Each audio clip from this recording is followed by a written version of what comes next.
wrong. Didn't seem like the right time. He seemed to have too many other things to do and say. And it's still very, sorry. Oh. I'll move from that just for a second.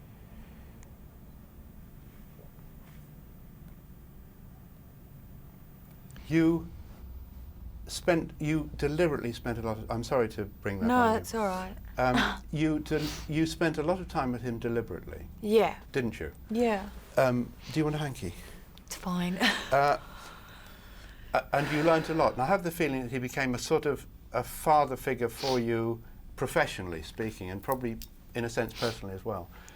What did you learn from him? What could you pass on to what that time that you spent with him now must seem enormously valuable to you? What did it mean to you, that time?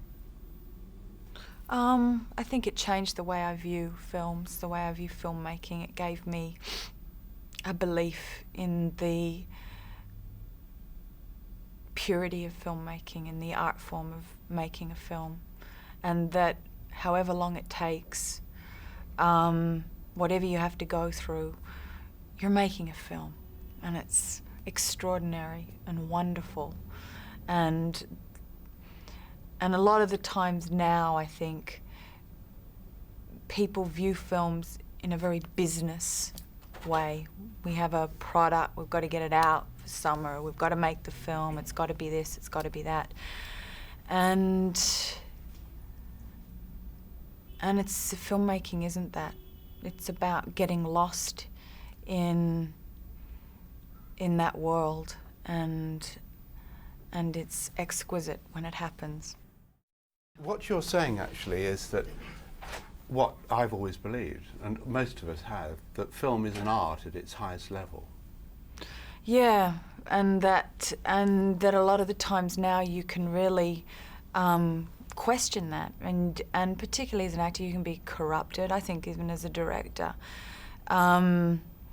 But it's, I mean, Stanley Kubrick was someone that dedicated his life to making films, and he believed in that art form in such a pure way, and he lived films, he loved films.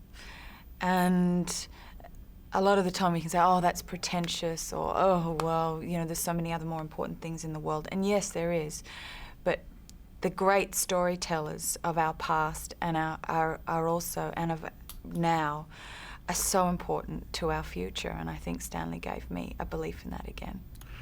He was one of the great storytellers of all time, and he used film as his medium to do that, and it was beautiful.